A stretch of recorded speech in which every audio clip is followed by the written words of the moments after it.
अस्सलाम वालेकुम जी, क्या हाल चाल है आपका। आज मैं आपको ये टिप बताना चाहूँगी कि बाज़ दफ़ा रमज़ान के बाद या बकरा ईद पे भी या कहीं आप जाएं तो बहुत ज़्यादा खाना वगैरह खा लें तो ऐसे लगता है कि या तो हमें वॉमिटिंग आ जाएगी या वो खाना हज़म नहीं हुआ। तो उसकी सबसे अच्छी टिप ये होती है कि ऐसे मतलब मैदे में ना बोझ सा होता है कि खाना हमें हज़म नहीं होगा, वॉमिटिंग ज़रूर आएगी। तो उसकी सबसे अच्छी टिप तो ये है कि एक तो पहले तो टिप यही है कि मुनासिब खाया जाए, बहुत हैवी खाने नहीं खाने चाहिए जो आपके मैदे को प्रॉब्लम देंगे। तो अच्छी टिप ये है कि आपको जब भी ऐसा महसूस होना तो सबसे बेहतर तरीका ये है कि आपने एक गिलास पानी लेना है और उसमें एक बड़ा चम्मच जो चावलों वाला जिससे हम चावल खाते हैं वो एक चम्मच आपने उसमें सिरका डालना है और चुटकी भर नमक डालना है और उससे मिक्स करके तो इसको पी लें। तो इससे आपके अंदर जो भी जैसे वो कहते हैं ना कि बंद है जैसे हो जाता है कि बिल्कुल आपका दिल बंद है, उल्टी भी नहीं आ रही, कोई आपको वॉशरूम भी नहीं आप जा सकते, तो आप ये लें तो फ़ौरन आपको आराम आ जाएगा और आपका जो और उसके बाद आप कोई चीज़ खाएं नहीं जब भी ऐसा प्रॉब्लम हो। और दूसरा सबसे बेहतरीन हल जो ये है कि मैदे को आप चाहती हैं कि आपके मैदे में एक प्रॉब्लम ना हो, एक तो बोतलें कम पिएं, बोतलों से परहेज़ करें और चाय से खाली पेट चाय पीना या बोतल पीने से मैदे में प्रॉब्लम हो जाती है, तेज़ाबियत बढ़ जाती है। दूसरा टाइम से खाना खाएं और हैवी खाने ना खाएं, मतलब ये बर्गर और शवरमा और ये इन चीज़ों से परहेज़ करें। जितनी बाज़ार की चीज़ें होती हैं बेस्ट यही होता है कि घर में खाएं, वही चीज़ें आप घर में बनाएं तो कम ऑयल में बनाएं और सफाई से बनाएं तो ज़्यादा बेस्ट रहती हैं। टाइम से मुराद है कि अल्लाह का जो कानून है ना उसके मुताबिक अगर हम चलें तो बहुत से मसले मसाइल हल हो जाते हैं। आप हम लोग टाइम से उठें, अपनी नमाज पढ़ें, उसके बाद कोशिश करें हद से हद 7 नहीं तो 8 बजे आप लोग नाश्ता करें और नाश्ता सही ठीक ठाक नाश्ता करें। ये नहीं ब्रेड से कर लिया या एक चाय पी ली, रस खा लिए या बिस्किट खा लिए, नहीं। आप ठीक है अपना मुनासिब पराठा बनाएं, आमलेट बना लें, आलू की भुजिया बना लें, चने घर में बना लें, उसके साथ आप नाश्ता करें और सुबह निहार मुँह सबसे पहले तो पानी पिए और ठंडा नहीं, नॉर्मल पानी पिए। ये मैदे के लिए सबसे बेस्ट है। पहले आप पानी पिए, नाश्ता करें और चाय पिए नाश्ते के बाद। ये जो खाली पेट चाय पी जाती है ये मैदे के लिए सबसे ज़्यादा नुकसानदेह है। उसके बाद जब आप 8 बजे नाश्ता करेंगी ना तो आपको कुदरती अमल है कि 1-1:30 बजे भूख लग जाएगी।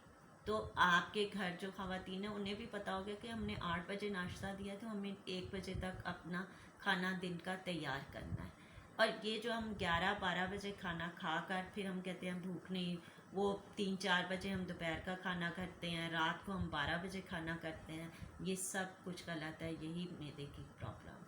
उसके बाद आप जब 1-1:30 बजे खाना खाएंगे अपने टाइम और खाना खाकर फ़ौरन लेटे नहीं, चाहे नाश्ता करें या दोपहर का खाना खाएं चाहे रात का खाना खाएं, थोड़ा बैठ कर या थोड़ी सी वॉक करें तो सबसे बेस्ट है। सुबह तो पहले सबसे अच्छी बात है कि नमाज के बाद थोड़ी देर आप वॉक करें, उसके बाद नाश्ता करें, फिर आप ज़ाहिर अपने घर के काम करेंगी और दोपहर में और ख़वातीन भी टाइम से खाना तैयार करें।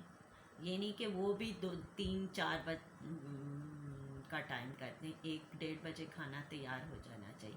जब 1-1:30 बजे हम लोग खाना खाएंगे तो रात को कुदरती अमल है कि 8 बजे हमें डिनर करना पड़ेगा और भूख भी लगेगी और बेहतर यही होता है कि 8 बजे रात का खाना खा लिया जाए और उसके बाद इशा की नमाज़ पढ़ें, फिर आप थोड़ा चहलकदमी करेंगी। आपको जब आप 8 बजे खाना है सुबह आपको टाइम से, और नींद का भी यही है कि अगर आप सुबह सवेरे उठेंगे और दोपहर में अगर आप 10-15 मिनट लेट भी जाएंगे लेकिन रात को आपको 10 बजे तक नींद आ जाएगी। लेकिन अगर आप सुबह 11-12 बजे उठेंगे और दोपहर में भी 3-4 बजे सो जाएंगे तो रात को कैसे नींद आएगी? यही सबसे बड़ा प्रॉब्लम है।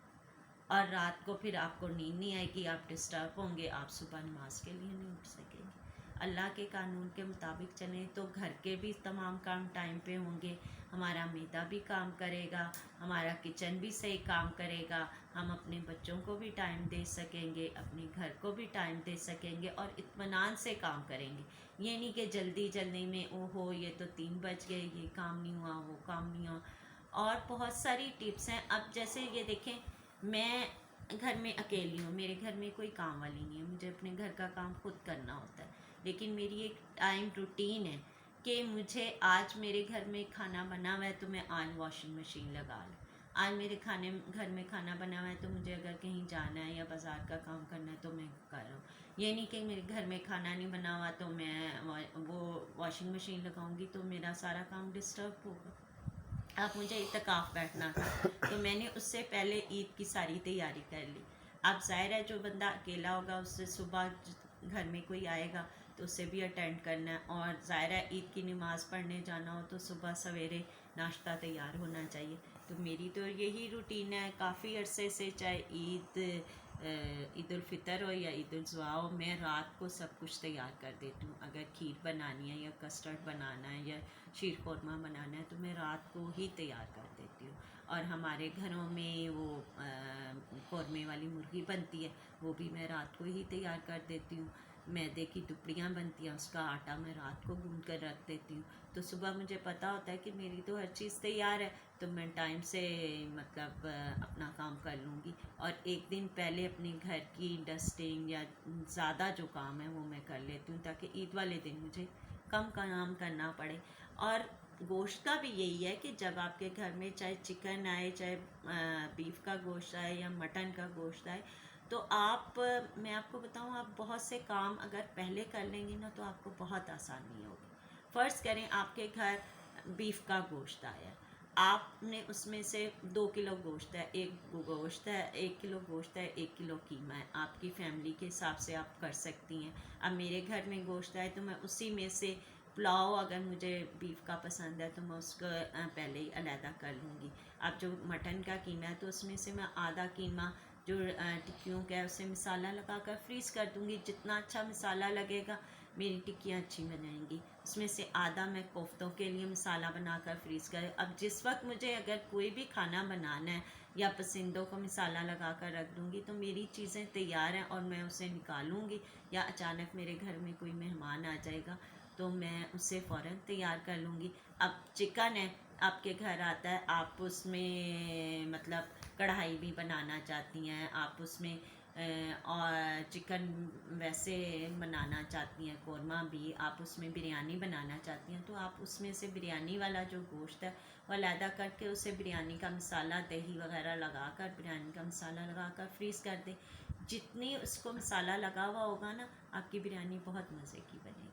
इसी तरह अगर आपके घर मटन का आया है गोश्त, उसमें भी अगर आपने कोफ्ते या मतलब टिक्कियाँ बनानी है तो उसके कीमे को भी आप मसाला लगा कर अलहदा कर सकते हैं। अगर चाँपे हैं तो उनको मसाला लगा कर अलहदा कर सकते हैं। अगर बीफ का गोश्त है तो उसमें अगर आपने जो शामी कबाब का गोश्त है उसे आप फ़ौरन निकाल कर और उसको गला कर तो आप उसकी टिक्कियाँ बनाकर फ्रीज़ कर दें। आप यानी ये देखें, अपने टाइम को खुद स्पेंड करें कि हमें अपने टाइम को किस तरह करना है। अगर आप रात को ही अपने किचन को समेट कर सारे बर्तन धोकर सोएंगी, एक तो आपका किचन साफ़ रहेगा और दूसरा सुबह जाकर आपको आसानी से काम करना पड़ेगा। जब आप किचन में जाएं ना, तो आप फ़र्ज़ करें आप दोपहर का खाना बनाने जा रही हैं, किचन में बर्तन धुले हुए हैं, आप उन्हें समेट दें। आपने कोई दही लगानी है, दही लगा दें, दूध पड़ा हुआ है उसे समेट दें, गरम मसाले कोई आपने बनाने हैं या दही बना, किचन में जाकर उन तमाम कामों को साथ साथ खाना बनाएं, साथ साथ आप अपने ये काम कर लें, सैलेड बना लें। और खाना आप बना रही हैं, बर्तन साथ के साथ धोते जाए।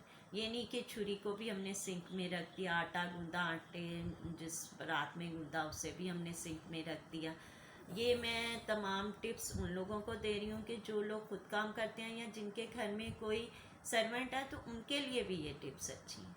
अगर आप काम को जमा करते जाएंगे तो बहुत मुश्किल हो जाए। कपड़े आप बहुत इकट्ठे करके धोएंगे तो मैले धुलेंगे, बर्तन आप बहुत इकट्ठे करके धुलेंगे तो साफ़ नहीं धुलेंगे।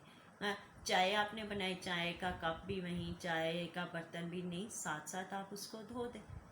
और जहाँ पे भी जो चीज़ फैली हुई हो उसे साथ साथ समेटती जाए। अब गरम मसाले जो हैं या जो घर में मतलब जहाँ आपने नमक मिर्च वगैरह डालना होता है उसे आप देखती जाएं, जिसमें जो चीज़ ख़त्म, फ़र्ज़ करें एक नमक का डिब्बा है जिसमें आप नमक डालती हैं, आप उसमें ख़त्म हो गया तो उसे फ़ौरन धोकर उसमें तब फिर नमक डालें और उसे अच्छी तरह खुश्क करके डालें।